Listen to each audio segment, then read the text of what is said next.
I don't know where you're listening from. Maybe you're cleaning a kitchen, folding laundry, or coming home from work, staring at the clock after a long day.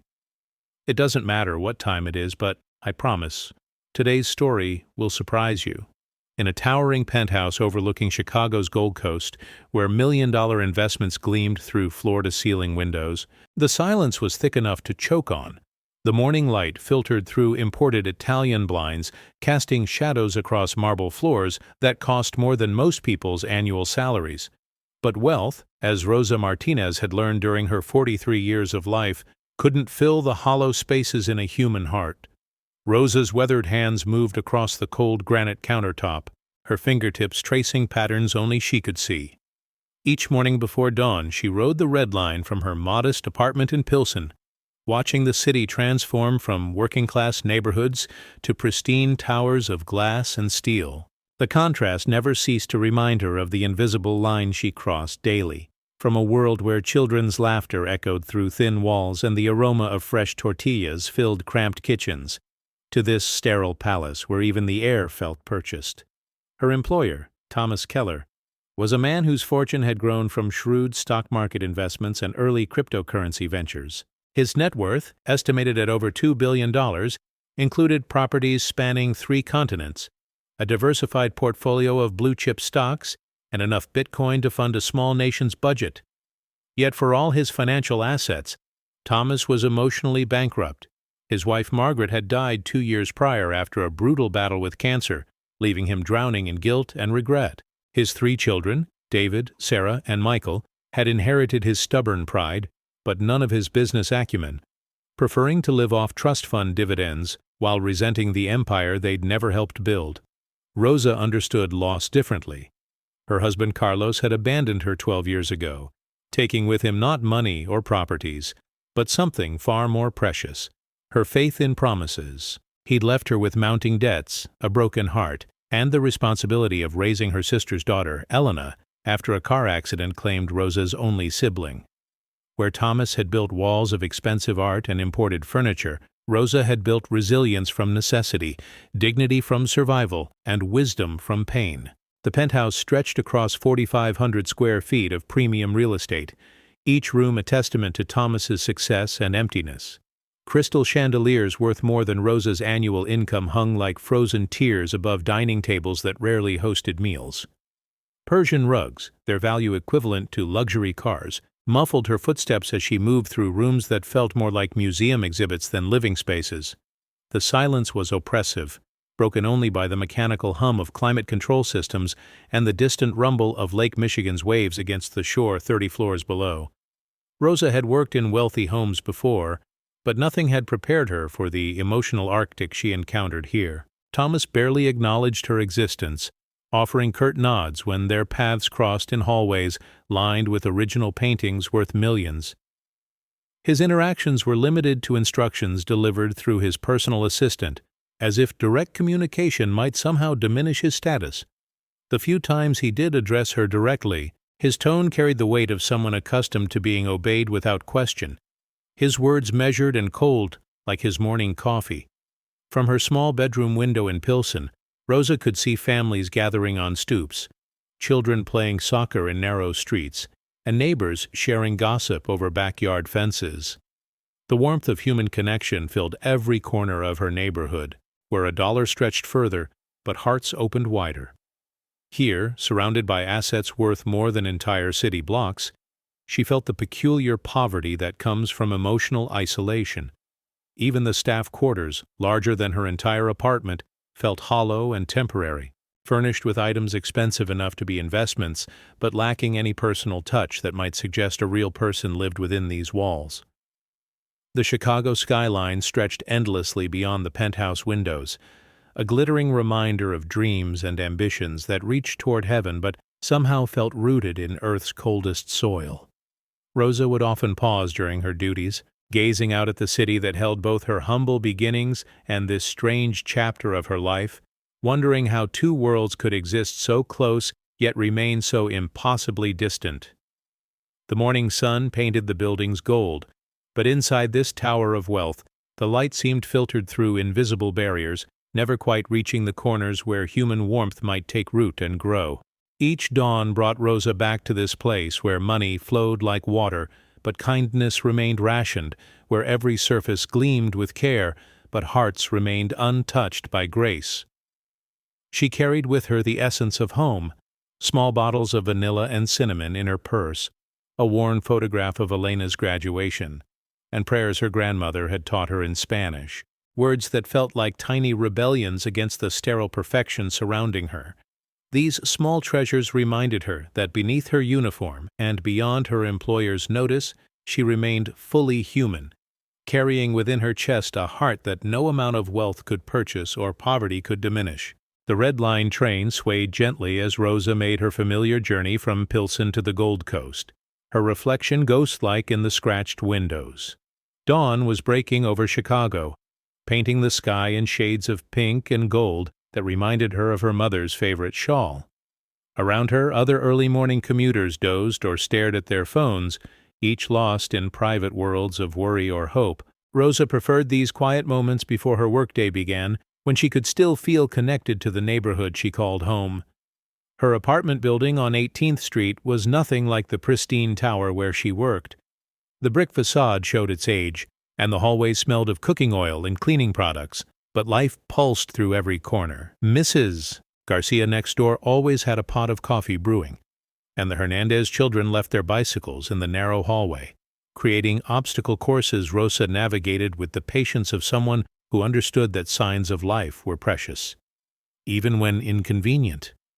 Elena, now 17 and preparing for college applications, usually sat at their small kitchen table doing homework when Rosa left each morning, her dark hair falling across textbooks purchased second-hand but treasured like gold.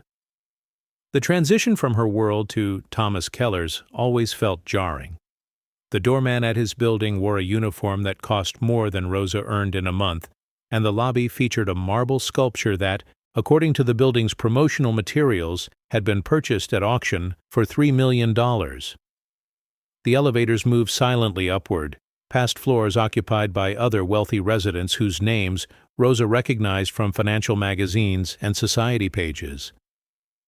These people lived in a realm where inheritance taxes and capital gains were dinner conversation, where vacation homes were investments and art collections served as both aesthetic pleasure and tax shelters.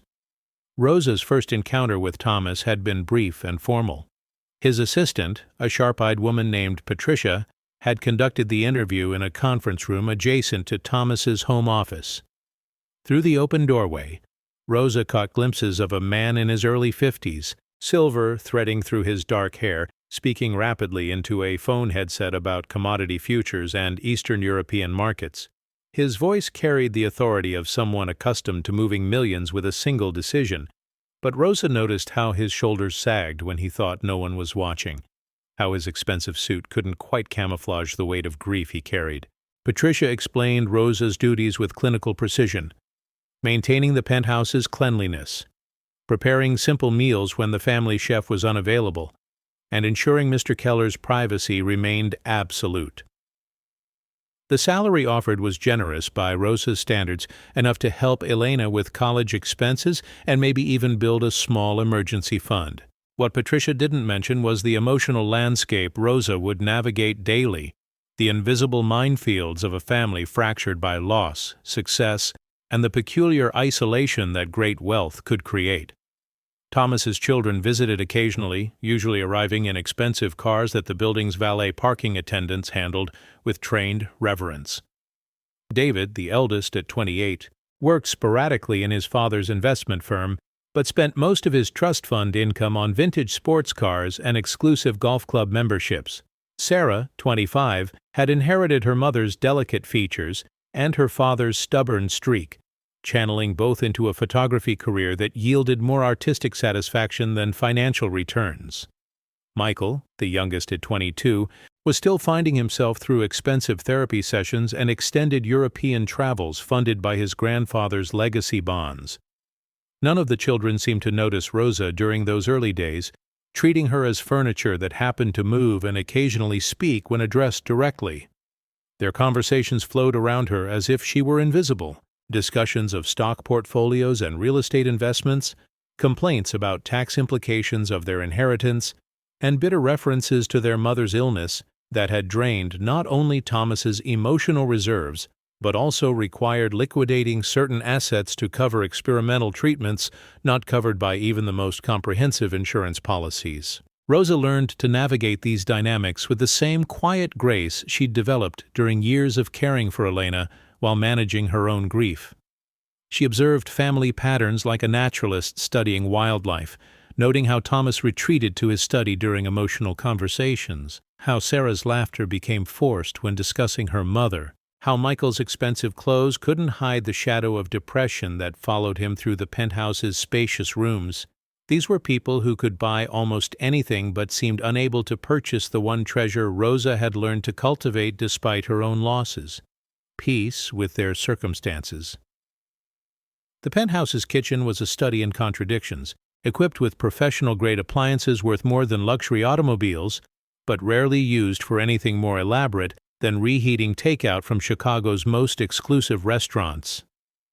Rosa found herself drawn to this space, where she could work with her hands and create something nourishing from simple ingredients. The pantry was stocked with expensive imported items that often expired unused, while Rosa's own contributions, a small collection of spices and herbs she'd brought from home, seemed humble by comparison, but possessed the power to transform sterile ingredients into meals that carried memories and comfort.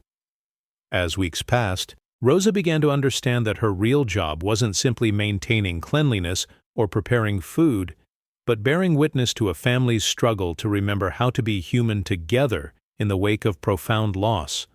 Her presence became a constant in their lives, steady and unobtrusive, watching over their daily routines with the same careful attention she'd once devoted to Elena during those difficult years after her sister's death.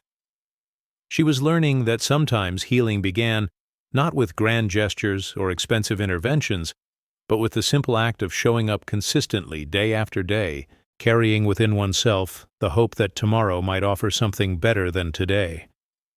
The whispers started before Rosa had completed her first full week. During her lunch breaks, which she usually spent in the building's small staff room, she overheard fragments of conversations from other domestic workers who served the building's wealthy residents. Their voices carried the particular exhaustion that comes from navigating the complex social hierarchies that exist within service work, where even among those who cleaned and cooked and cared, there were subtle rankings based on whose employer was wealthier, whose uniform was more expensive, whose position offered greater security or prestige. Martha, who had worked for the penthouse's previous owner, made no effort to hide her skepticism about Rosa's qualifications.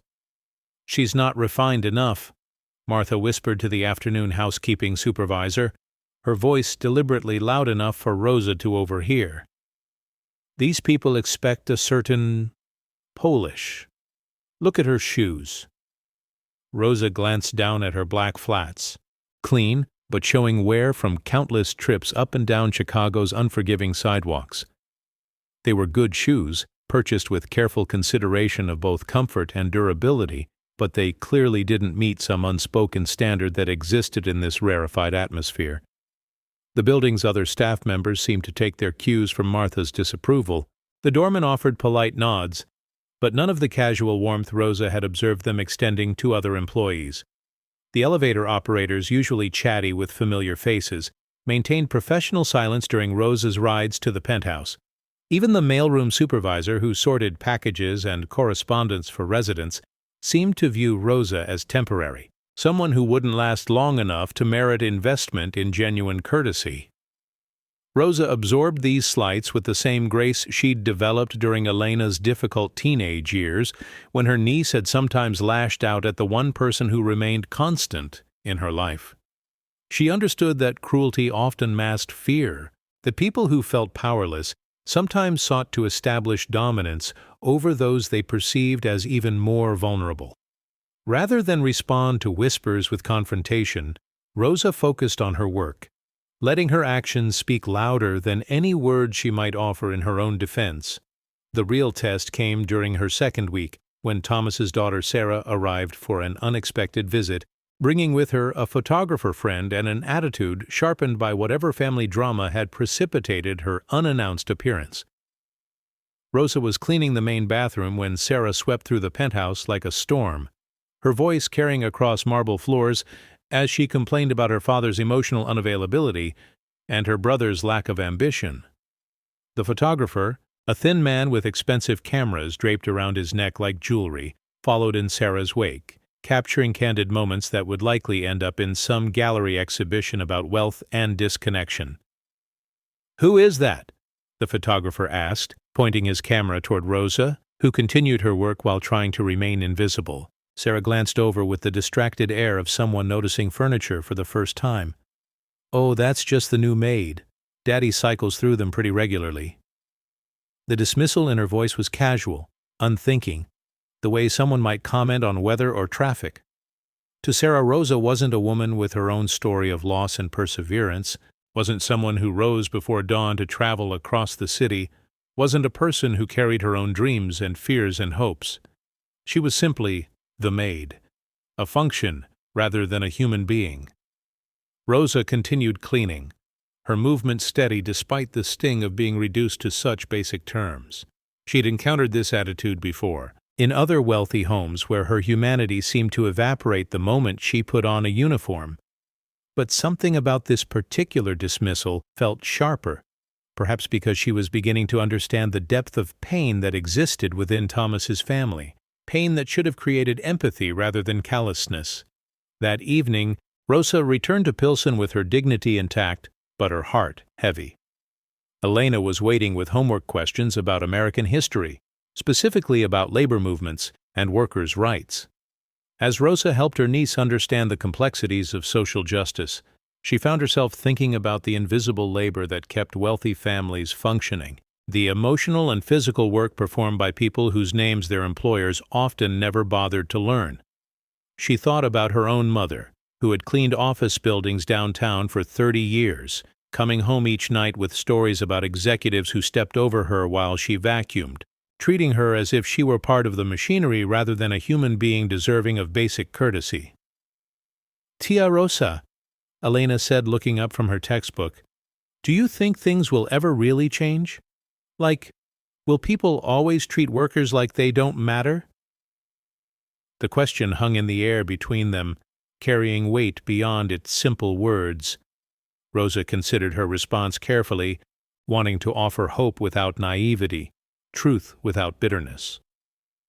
"Mija," she finally said, "change happens one heart at a time. Sometimes the people who need to change the most are the ones who have forgotten what it feels like to be seen as human. Our job isn't to make them see us. Our job is to never forget who we are, no matter how invisible they try to make us feel." As winter settled over Chicago with its familiar harsh embrace, Rosa found herself establishing routines that brought small amounts of warmth to the cold penthouse. The building's heating system was naturally state-of-the-art, maintaining perfect temperature control throughout the 4,500 square feet of living space. But Rosa had learned to distinguish between physical warmth and the kind that touched deeper places in human hearts, and Thomas Keller's home suffered from a peculiar emotional arctic that no amount of money spent on climate control could remedy. The morning ritual became her anchor. Rosa would arrive before 7, when the city was still shaking off sleep, and the penthouse felt most like a museum after closing hours. She'd start in the kitchen, preparing coffee with the same attention she'd once devoted to her mother's morning tea, measuring grounds and water with the precision of someone who understood that small acts of care could accumulate into something approaching grace. The coffee maker was a Swiss import that cost more than most people's monthly rent, but Rosa treated it with the same respect she'd shown her grandmother's battered percolator, understanding that the value of morning rituals lay not in the equipment, but in the intention behind them. Thomas usually appeared around 7:30, dressed in suits that cost more than Rosa's annual earnings, but carrying himself with the defeated posture of someone who had forgotten why success mattered. His morning routine was as precise as financial calculations: black coffee, no sugar, 2 slices of wheat toast barely warmed, and 15 minutes scanning financial reports on his tablet while standing at the kitchen counter. He rarely acknowledged Rosa's presence during these moments, but she began to notice small details that revealed more than his silence intended to hide. His hand sometimes trembled slightly when he lifted the coffee cup, a tremor Rosa recognized from her own morning struggles during the worst months after Carlos left. His eyes, a sharp gray that probably intimidated business competitors, carried shadows that expensive suits couldn't camouflage. When he thought no one was watching, his shoulders would slump forward as if the weight of his fortune was literally crushing him downward. These glimpses of vulnerability humanized him in ways that his financial success and social status never could. One particularly cold morning in December, Rosa discovered Thomas sitting at his kitchen counter at 6:15, still wearing the previous day's clothes, his tablet dark beside an untouched cup of coffee that had grown cold hours earlier.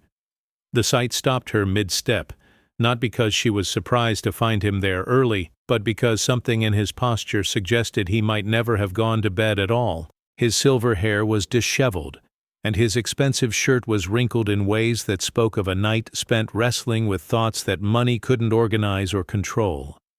"Mr. Keller," Rosa said softly, her voice carrying the same gentle tone she used when Elena was sick or worried. Thomas looked up, seeming surprised to find himself observed in such a vulnerable state. For a moment, neither spoke, and Rosa felt the weight of crossing an invisible line between employer and employee, between the person who served and the person who was served. But something in his expression, a flicker of recognition that she was seeing him as human rather than simply wealthy, encouraged her to continue. "Would you like fresh coffee?" she asked, already moving toward the expensive machine, her hand steady despite the delicate nature of the moment. Thomas nodded, his usual commanding presence replaced by something that looked almost childlike in its uncertainty. As Rosa prepared his coffee, she hummed softly under her breath, a lullaby her mother used to sing during difficult mornings when money was scarce, but love was abundant. The melody filled the silence between them, creating a bridge across the vast gulf that separated their life experiences. Thomas accepted the fresh coffee with a quiet "thank you" that seemed to surprise them both. In all their previous interactions, gratitude had been implied rather than expressed, as if courtesy might somehow acknowledge a relationship more complex than simple economic transaction. But this morning felt different, charged with the possibility that recognition might flow both directions across the invisible lines that typically separated people like them. "My wife used to hum in the morning," Thomas said suddenly, his voice rough with disuse and emotion. The confession seemed to have escaped without his permission, and Rosa watched him struggle with whether to retreat back into professional distance or allow this moment of human connection to expand. She said it helped her organize her thoughts before the day began. Rosa paused in her cleaning, understanding intuitively that Thomas was offering something precious, a memory of the woman who had shared this space before illness and death had transformed it into a mausoleum of loss. Margaret Keller's presence still lingered in carefully preserved photographs and untouched personal belongings, but this was the first time Rosa had heard Thomas speak her name or acknowledge her absence as anything more than logistical inconvenience. "Music has that power," Rosa replied gently. "My mother used to say that songs carry prayers when words fail us." She resumed her work, giving Thomas space to process this unexpected intimacy without forcing him to respond. The morning light was beginning to filter through the floor-to-ceiling windows, painting the marble floors in shades of gold that reminded Rosa of church candles and promises that transcended material prosperity. From that morning forward, something shifted in the penthouse's atmosphere. Thomas still maintained professional distance during most of their interactions, but occasionally Rosa would catch him listening when she hummed while working, his expression softening in ways that suggested he was remembering not just his wife's morning rituals, but his own capacity for gentleness, that grief and isolation had temporarily buried beneath layers of protective numbness. The transformation began so gradually that Rosa almost missed it herself. Like ice melting at winter's end, the changes revealed themselves in small details that accumulated over weeks into something approaching warmth. Thomas started acknowledging her presence with nods that lingered a moment longer than politeness required. His coffee cup appeared in the dishwasher rather than abandoned on counters, a small gesture that suggested awareness of her daily routines. Most surprisingly, he began requesting specific meals rather than simply eating whatever Rosa prepared, expressing preferences that indicated he was actually tasting food rather than consuming it as mere fuel for biological function. The penthouse itself seemed to respond to these subtle shifts. Rosa had always been meticulous in her cleaning, but now she found herself adding touches that went beyond basic maintenance. Fresh flowers appeared in rooms that had been sterile, small arrangements Rosa purchased with her own money from vendors near the Red Line station. The blooms were nothing exotic or expensive, chrysanthemums, carnations, and seasonal greenery, but they brought life to spaces that had felt more like expensive tombs than areas where humans actually lived and breathed and experienced emotion. One afternoon, while dusting Thomas's study, Rosa discovered a photograph face down on his desk, its frame slightly askew, as if it had been hastily hidden. Without thinking, she straightened it, revealing an image of Thomas and Margaret at what appeared to be their wedding reception. They looked impossibly young and genuinely joyful, their faces glowing with the particular happiness that comes from believing the future holds nothing but possibility. Margaret was laughing at something beyond the camera's view, her hand resting on Thomas's chest, in a gesture so natural and intimate that Rosa felt like an intruder simply witnessing it. Thomas entered his study while Rosa was still holding the photograph, and she immediately moved to return it to its face-down position, understanding that some grief was too raw for casual observation. But Thomas stopped her with a gesture, his voice quiet but clear. "You can leave it up," he said. "I've been hiding from it, but maybe it's time to remember what happiness looked like." This small act of courage, facing an image of joy that had been transformed by loss into something almost unbearable, seemed to give Thomas permission to engage more fully with the present moment. He began speaking to Rosa as she worked, not with the casual commands typical of employer-employee relationships, but with something approaching conversation. He asked about her commute, whether the Red Line was reliable during winter weather, if the building's staff areas were comfortable enough.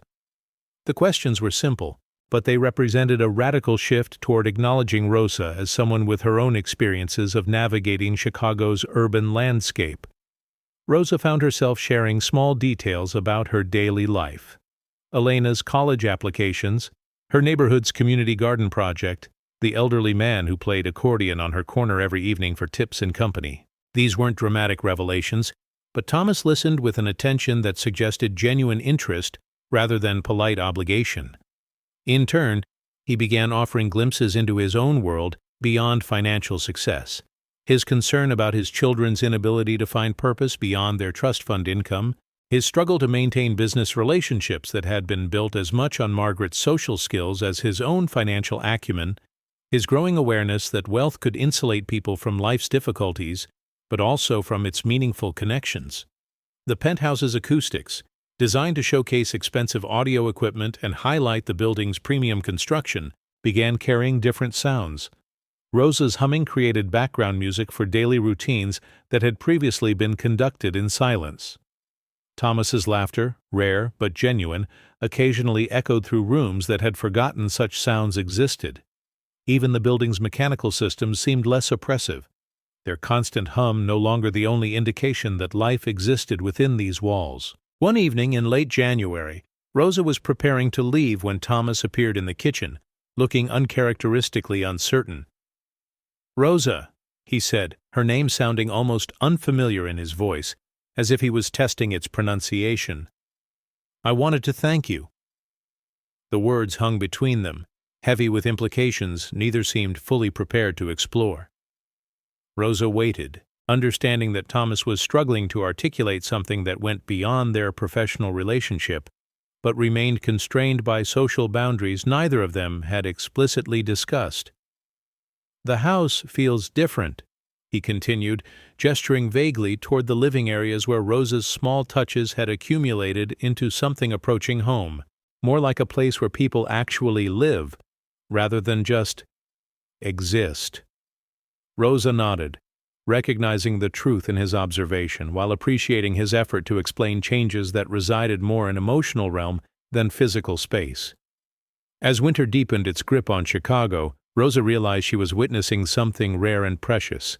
A human being learning to inhabit his own life again, supported by the quiet presence of someone who understood that healing often required nothing more revolutionary than consistent kindness and the patience to believe that change was possible, even when progress seemed too small to measure. Spring's arrival in Chicago carried with it the particular hope that residents of harsh winter cities understood in their bones, the promise that survival was not just possible but could transform into something approaching joy.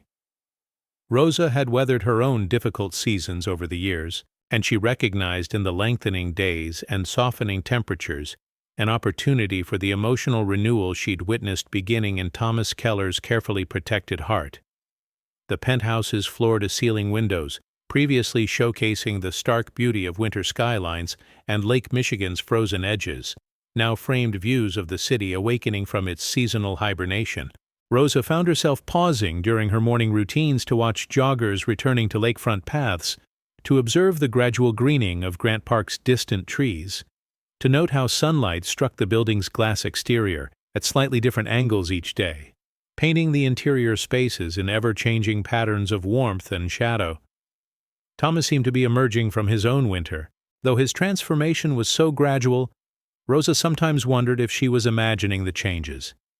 His morning conversations became longer, more personal, revealing glimpses of the man who had once been young enough to believe in permanent happiness, successful enough to think his wealth could protect the people he loved, human enough to be shattered by the discovery that money was powerless against the fundamental vulnerabilities that defined mortal existence. One morning in early April, Thomas appeared in the kitchen carrying a small potted plant, its soil dark with recent watering, its green leaves bright with the particular vitality of something young and hopeful.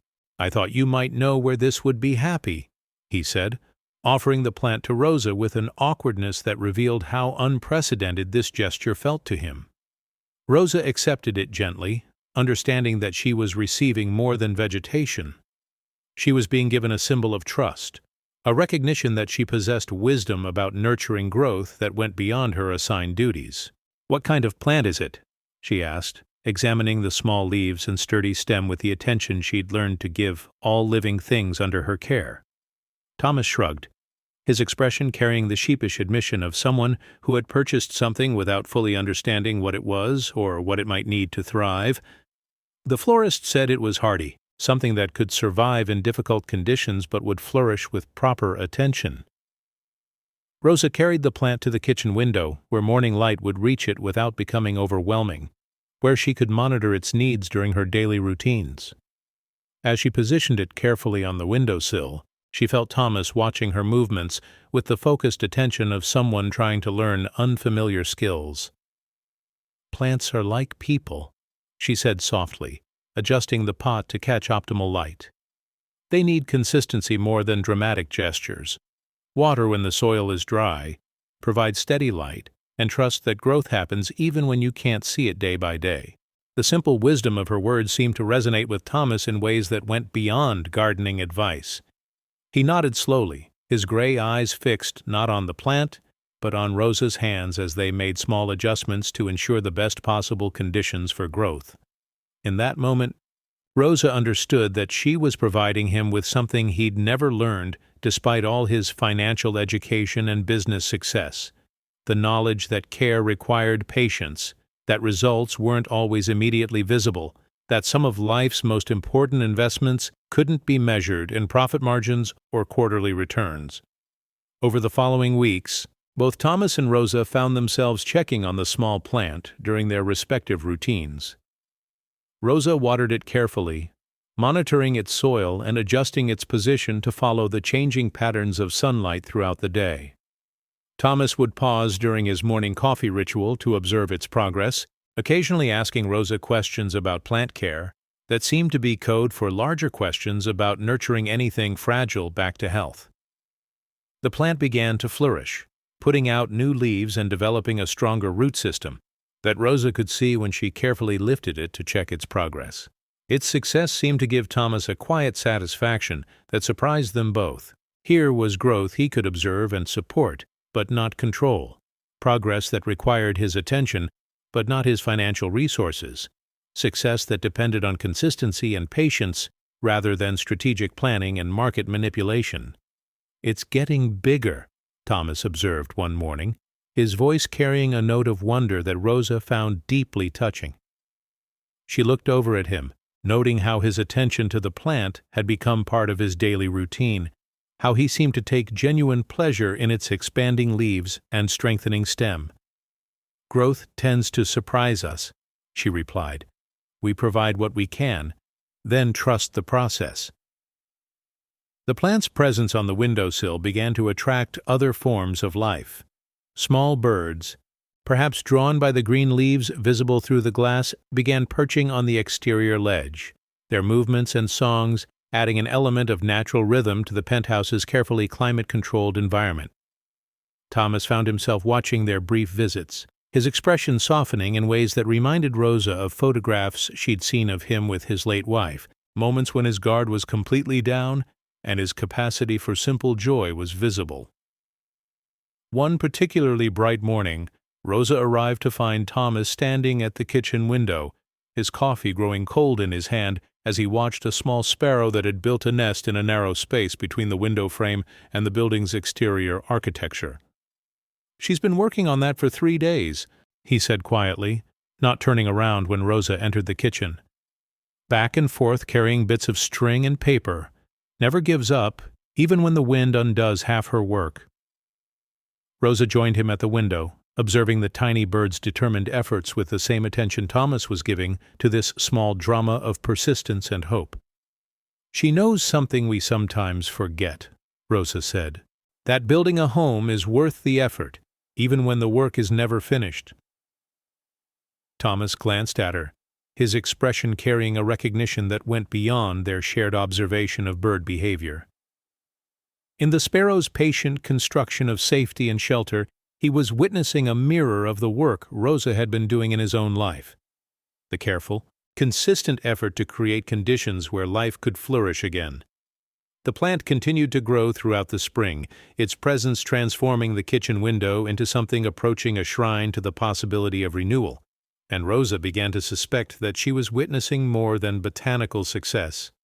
She was seeing evidence that human hearts, even those that had been frozen by loss and isolation, retained the capacity to put out new growth when provided with steady attention, and the patient faith that healing was not only possible, but inevitable, given enough time and care.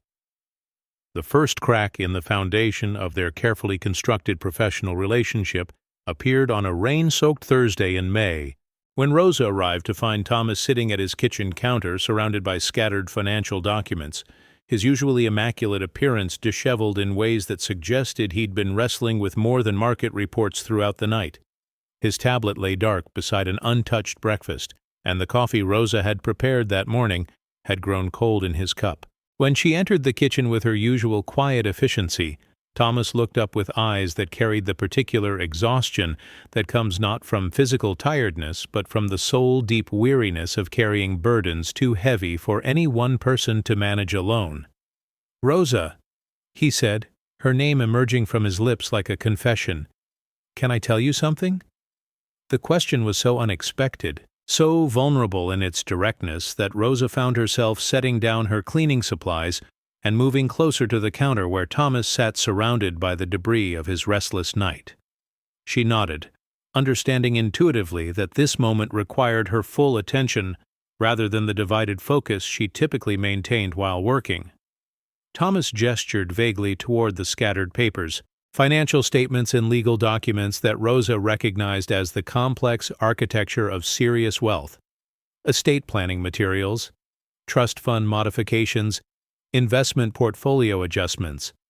"I've been trying to figure out how to make things right with my children," he said, his voice carrying the raw honesty of someone who had run out of strength for pretense. "But everything I touch seems to make the situation worse." Rosa remained silent, sensing that Thomas needed space to articulate thoughts he'd been carrying alone for too long. She'd learned through years of caring for Elena during her niece's most difficult periods that sometimes healing required nothing more than the presence of someone willing to listen without judgment or immediate advice. Margaret was the heart of our family, Thomas continued, his hands moving restlessly among the papers, as if organizing them might somehow organize his emotions. I provided the financial security, she provided everything else. The emotional intelligence, the connections between us all. When she got sick, I threw money at the problem. The best doctors, experimental treatments, second and third opinions. I liquidated investments, borrowed against properties, spent nearly $40 million trying to save her. The number hung in the air between them, a sum so vast that Rosa couldn't quite comprehend it as anything more than an abstraction. But she understood the emotion behind it, the desperate attempt to use the only power Thomas knew how to wield against a problem that couldn't be solved with financial resources. And when she died anyway, Thomas's voice cracked slightly, my children blamed me for not doing enough, and I blamed myself for not having enough. And we all just fell apart. David drinks too much and burns through his trust fund on cars he never drives. Sarah takes photographs of poverty and decay like she's trying to document everything I destroyed trying to build this fortune. Michael can barely get out of bed most mornings, and his therapist costs more than most people's annual salaries. Rosa felt her heart constricting with recognition and empathy. She'd witnessed similar trauma in her own neighborhood, families torn apart by loss and inability to communicate their grief in ways that brought them together rather than driving them further into isolation. The difference was that Thomas's family had unlimited financial resources to fuel their self-destructive behaviors, while Rosa's neighbors were forced to find healing in community and mutual support simply because they couldn't afford the luxury of extended individual breakdown. The money was supposed to protect them, Thomas whispered, his confession carrying the weight of a realization that had been eating at him for months. Instead, it's enabled them to avoid dealing with reality. They can afford to stay broken because their trust funds don't require them to function, and I enabled it because throwing money at problems is the only parenting skill I ever developed. Rosa moved around the counter and, in a gesture that surprised them both, placed her hand gently on Thomas's shoulder. The touch was brief but deliberate, crossing invisible lines that had separated them throughout months of professional interaction. Grief makes us all do things that don't make sense, she said softly, even rich people. The simplicity of her words, combined with the dry humor that acknowledged their different economic circumstances while recognizing their shared humanity, caused Thomas to laugh. A sound so unexpected and genuine that it seemed to surprise him as much as it pleased Rosa. When was the last time someone had spoken to him so directly, without the careful deference that his wealth typically commanded or the bitter resentment that his children had developed toward his financial success? My husband left me 12 years ago, Rosa said, settling into the chair across from Thomas with the understanding that this conversation required equal vulnerability from both participants. He said he couldn't handle my sister's death or taking care of Elena, said he married me, not a ready-made family with a traumatized child. The pain in her voice was old, but still sharp, like a scar that had healed, but never quite stopped aching. I spent months blaming myself, she continued. Maybe if I'd been better at managing everything, if I'd been less sad about losing my sister, if I'd found a way to make Elena less difficult to deal with. But eventually I realized that some people run away from hard things, and some people run toward them. Carlos was a runner. I was a stayer. Thomas absorbed her words with the attention of someone encountering a completely foreign perspective on loss and responsibility. His response to Margaret's illness had been to throw resources at the problem until they were exhausted. Rosa's response to family crisis had been to reorganize her entire life around caring for someone who needed her. Both approaches had involved sacrifice, but only one had ultimately strengthened the bonds between the people involved. Elena was so angry for the first 2 years, Rosa confided, sharing memories she rarely discussed even with her closest friends. She blamed me for not saving her mother, blamed Carlos for leaving, blamed herself for being a burden. Some nights she would scream at me that she wished I died instead of her mother, and some nights I almost wished the same thing. The honesty of this admission created an intimacy between them that went far beyond anything their professional relationship had previously contained. Rosa was revealing the darkest moments of her grief, trusting Thomas with knowledge of her own capacity for despair and doubt. "But children need us to be stronger than we feel," she continued. "They need us to keep showing up even when showing up is the last thing we want to do. So I got up every morning and made Elena breakfast, even when she wouldn't eat it. I helped with homework, even when she threw the books at me. I sat outside her bedroom door when she locked herself inside, just so she would know I was there." Thomas listened with the concentration of someone trying to learn a language he'd never been taught. His own response to his children's grief had been to retreat into work, to assume that financial security would somehow compensate for emotional unavailability. He was beginning to understand that presence couldn't be purchased, that healing required the kind of persistent, unglamorous daily commitment that Rosa had provided for Elena without ever considering it heroic or extraordinary. "Did it work?" Thomas asked quietly. "The staying, the not giving up?" Rosa smiled, her expression carrying the tired satisfaction of someone who had witnessed hard-won victory. "Elena graduated valedictorian last month. She's going to Northwestern on a full scholarship to study social work. She wants to help other kids who've lost their parents." The pride in Rosa's voice was evident, but beneath it, Thomas heard something else. The quiet recognition that love expressed through consistent action had ultimately proved more powerful than money or professional success could ever be. As the morning rain continued to pat against the penthouse windows, Thomas and Rosa sat together in a silence that felt different from all their previous shared quiet moments. This wasn't the awkward distance of employer and employee trying to maintain professional boundaries, but the comfortable pause that exists between people who have recognized something essential about each other's character and found it worthy of respect and trust.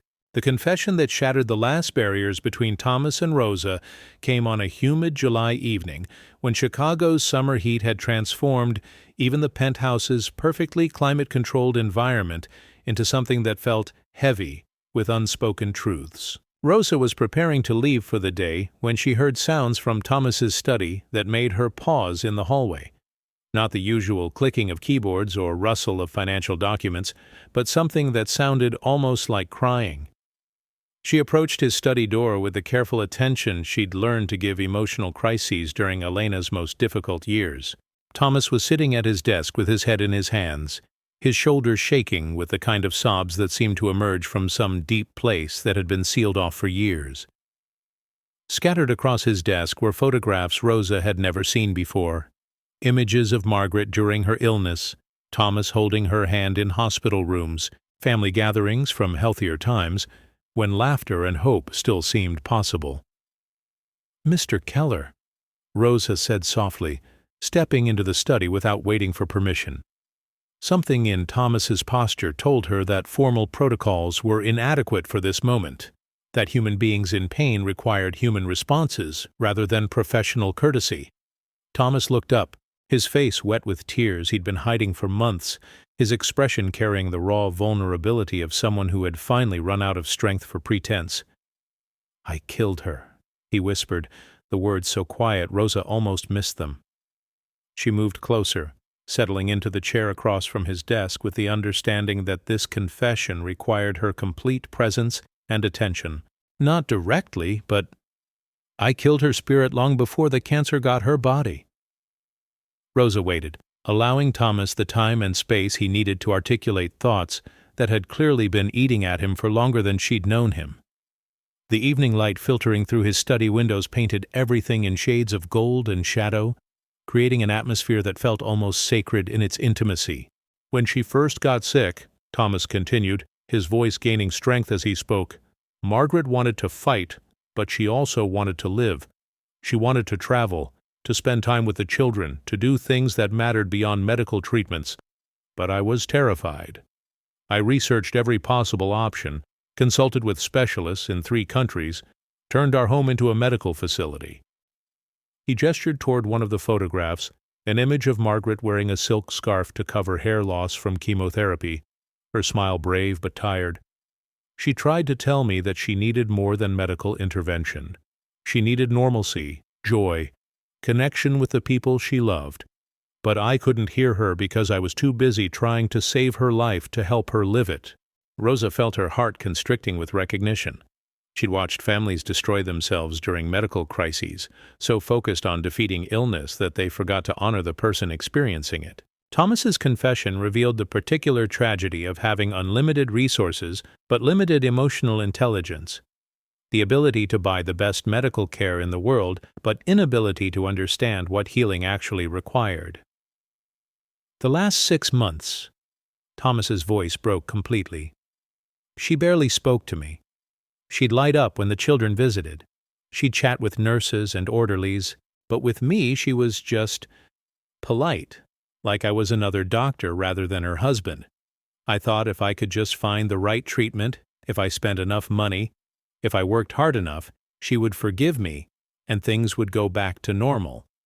Rosa understood now why Thomas had been so emotionally frozen when she first met him, why his relationships with his children were so strained, why the penthouse had felt more like a mausoleum than a home. He'd been carrying not just grief, but crushing guilt, the knowledge that his love had been expressed in ways that had ultimately isolated him from the person he'd most wanted to protect. "She died holding Sarah's hand," Thomas whispered. "Not mine. Our daughter's, because Sarah was the one who read her poetry and brought her flowers and talked about anything except medical prognosis and treatment options." The pain in his voice was so raw that Rosa felt tears forming in her own eyes, her heart breaking for both the woman who had died, feeling emotionally abandoned by her husband, and the man who had been too frightened to understand what she needed from him. "Oh, Thomas," Rosa said, his first name slipping from her lips without conscious thought. The informal address felt natural in this moment of complete vulnerability, a recognition that they had moved far beyond the boundaries of employer and employee into something approaching genuine friendship. "Grief makes us stupid sometimes.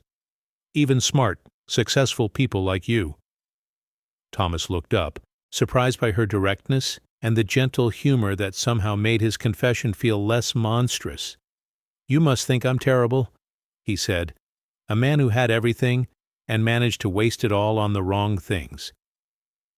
Rosa shook her head, her expression carrying the wisdom that comes from surviving one's own mistakes and poor choices. "I think you're human," she said simply. "I think you loved your wife so much that it scared you, and when fear takes over, love sometimes doesn't know how to express itself properly." She leaned forward, her voice taking on the tone she'd used when Elena was struggling with particularly difficult emotions. "When Carlos left, I was so angry I could barely see straight. Not just at him, but at God, at death, at life for being unfair. I spent months doing everything wrong, yelling when Elena needed gentleness, working too much when she needed presence, trying to control everything because I felt so powerless." Thomas listened with the attention of someone desperate for evidence that redemption might be possible, that good people could make terrible mistakes and still find ways to repair the damage they'd caused. "Elena told me years later that the worst part wasn't Carlos leaving," Rosa continued. "It was watching me disappear into my own anger and fear. She said it felt like losing 2 parents instead of 1, because even though I was physically there, emotionally I was gone." The parallel between Rosa's story and Thomas's confession was clear but not heavy-handed. Both had responded to loss with controlling behaviors that had ultimately pushed away the people they most wanted to protect. Both had learned that love required more than good intentions or even unlimited resources. It required presence, attention, and the courage to be vulnerable with the people who mattered most. "How did you find your way back?" Thomas asked, his voice carrying the desperate hope of someone who had been wandering in emotional wilderness for months and was beginning to believe that navigation might be possible. Rosa smiled, her expression carrying both sadness and hope. Elena taught me, she said. One night when I was crying in the kitchen trying to hide my breakdown from her, she came in and just sat with me, didn't try to fix anything or make me feel better, just sat there while I fell apart. And afterward, she said, "Tia Rosa, I don't need you to be perfect. I just need you to be here." That's when I realized that presence is more powerful than perfection. As the summer evening deepened around them, Thomas and Rosa sat together in his study, surrounded by photographs and documents that told the story of love expressed imperfectly, but perhaps not too late to be repaired.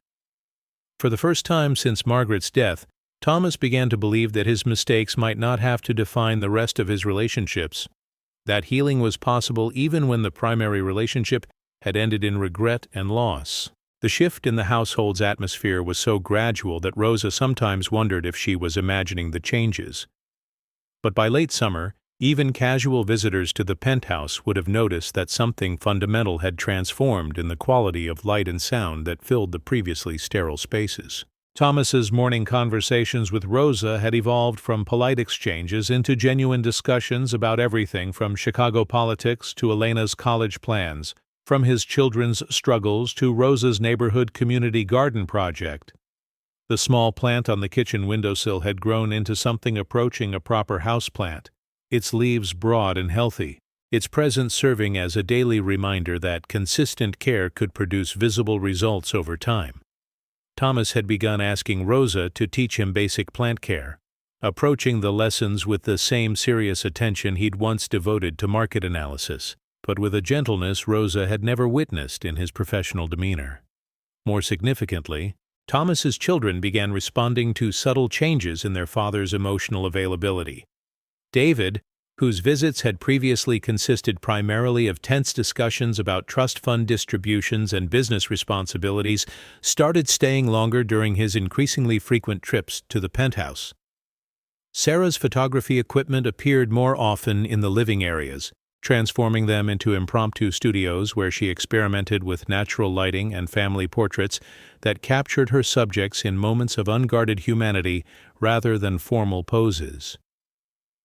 Even Michael, whose depression had made him the most distant of Thomas's children, had begun joining his father for occasional meals that Rosa prepared with the kind of attention she'd once devoted exclusively to Elena's favorite dishes. The transformation in Thomas himself was the most remarkable change Rosa witnessed. His morning routine had expanded to include checking on not just the original plant, but several others he'd impulsively purchased during business trips downtown. His expensive suits were occasionally wrinkled from gardening experiments conducted on the penthouse's small balcony, where he'd begun growing herbs that Rosa used in their shared meals. His laughter, once rare and self-conscious, had become genuine and frequent, usually prompted by stories Rosa shared about Elena's college adventures or observations about the peculiar habits of their various plants. One evening in September, while Rosa was preparing to leave for the day, Thomas appeared in the kitchen carrying a manila envelope that he placed carefully on the counter between them. His expression was serious but not anxious, carrying the focused attention of someone about to make an important announcement. "I've been working with my attorneys," he said, his voice carrying the formal tone he typically used for business matters, but with an underlying warmth that suggested this was personal rather than professional. "I want to establish a scholarship fund at Northwestern, specifically for students from working-class families who are pursuing degrees in social work or related fields." Rosa looked up from her cleaning supplies, surprised by this unexpected announcement and uncertain about her appropriate response. "It would be called the Margaret Keller Memorial Fund," Thomas continued, "but I want Elena to be the first recipient, not because she needs the financial help, but because she represents exactly the kind of student Margaret would have wanted to support." Rosa felt tears forming in her eyes, understanding that Thomas was offering not just financial support for her niece, but recognition that Elena's choice of career deserved the same respect and investment typically reserved for business or law school preparation. "Thomas," she said, her voice thick with emotion, that's incredible. Elena will be so honored." But even as she spoke, Rosa sensed that this gift was about more than scholarship funding, that Thomas was attempting to express something complex about his gratitude for the ways his household had been transformed by Rosa's presence and character. "There's more," Thomas said, his expression becoming more personal, more vulnerable. "I want you to help me administer the fund, not as my employee but as a partner, someone who understands what it means to work hard for opportunities that other people take for granted." The offer was so unexpected, so respectful of Rosa's own intelligence and experience, that she found herself temporarily speechless. Throughout their months of shared mornings and gradually deepening friendship, Rosa had never expected Thomas to view her as anything more than a trusted employee whose presence he'd learned to appreciate. The idea that he considered her qualified to help make decisions about educational investments felt like recognition of abilities and insights she'd never expected him to notice, much less value. "I don't know anything about managing scholarship funds," Rosa said, her practical nature asserting itself even as she felt deeply moved by Thomas's proposal. "I clean houses and take care of people. I'm not qualified to make decisions about other people's education." Thomas shook his head, his expression carrying the certainty of someone who had spent significant time thinking about this decision. "You raised Elena while working multiple jobs and dealing with your own grief. You transformed this house from a place where people existed in isolation into a home where family members actually talk to each other. You understand hard work and sacrifice and perseverance in ways that most university administrators never will." Rosa looked around the kitchen where she'd spent so many early morning hours, where she'd witnessed Thomas's gradual emergence from emotional hibernation, where they'd shared stories and confessions and small daily revelations that had somehow added up to genuine friendship. The space felt different now, warmer, more alive, filled with the particular energy that exists when people care about each other's well-being and invest in each other's success. "My mother cleaned office buildings for 30 years, Rosa said quietly, remembering the woman who had taught her that dignity came from how you performed work, not from what kind of work you performed. She used to say that the real education happened when nobody was watching, when people had to choose between doing things right or taking shortcuts. She would be proud to know her granddaughter was helping other kids get chances at real education." Thomas nodded, understanding that Rosa was not just accepting his offer but honoring the generations of working women whose invisible labor had made opportunities like Elena's possible. The scholarship fund would represent more than financial assistance. It would acknowledge that wisdom and strength could be found in communities that had traditionally been overlooked by institutions focused primarily on wealth and traditional academic credentials. As autumn light faded beyond the penthouse windows, Rosa and Thomas sat together planning a scholarship fund that would extend far beyond Elena's individual needs to touch the lives of young people whose backgrounds and aspirations reflected the values that had slowly transformed a house filled with expensive objects into a home characterized by mutual respect and genuine affection for the people who inhabited it. The crisis arrived without warning on a gray October morning when Rosa discovered Thomas's study door closed and voices carrying through the heavy wood, angry voices, accusations, the particular tone that accompanies family confrontations too long delayed. She paused in her cleaning, not from curiosity but from concern, recognizing the sounds of a household in crisis that might require someone prepared to pick up the pieces afterward. David's voice was the loudest, carrying the entitled anger of someone accustomed to having his financial needs met without question. "You can't be serious about this scholarship nonsense. That money belongs to our family, not to some kid you've never met." Sarah's agreement was quieter but no less bitter, her words focused on what she perceived as their father's misguided attempt to replace his deceased wife with charitable gestures towards strangers.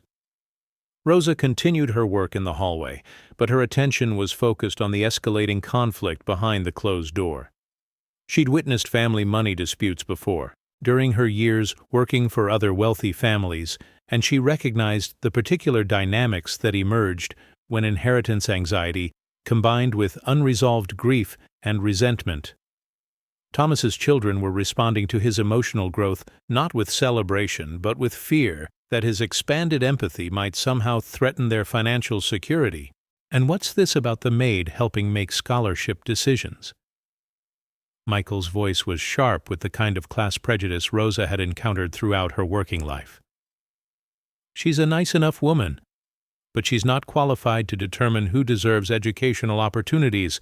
That's not her place. The dismissive tone in Michael's reference to Rosa as the maid stung more than she'd expected, particularly because it came after months of witnessing Thomas's gradual recognition of her intelligence and judgment. She'd allowed herself to believe that the family's respect for her had grown along with their father's, but apparently their courtesy had been performance rather than genuine appreciation. Thomas's response was firm but controlled, his voice carrying the authority of someone who had made decisions after careful consideration rather than emotional impulse. Rosa understands hardship and perseverance in ways that none of us do. She's raised a child who's now attending college on academic merit while working jobs that barely paid enough to cover basic expenses. If anyone is qualified to identify students who deserve assistance, it's someone who's actually lived that experience. The defense of Rosa's qualifications might have been gratifying under different circumstances, but she understood that Thomas's support was actually escalating his children's resentment rather than resolving their concerns. They were beginning to view Rosa not as a helpful household employee, but as a threat to their inheritance and their father's attention, someone whose influence might ultimately redirect resources they considered rightfully theirs. The argument continued for another 20 minutes, growing more personal and painful as old grievances merged with new anxieties. David accused Thomas of replacing their mother with hired help. Sarah suggested that their father's judgment had been compromised by loneliness and guilt, and Michael questioned whether Thomas was experiencing some form of mental breakdown that was affecting his ability to make sound financial decisions.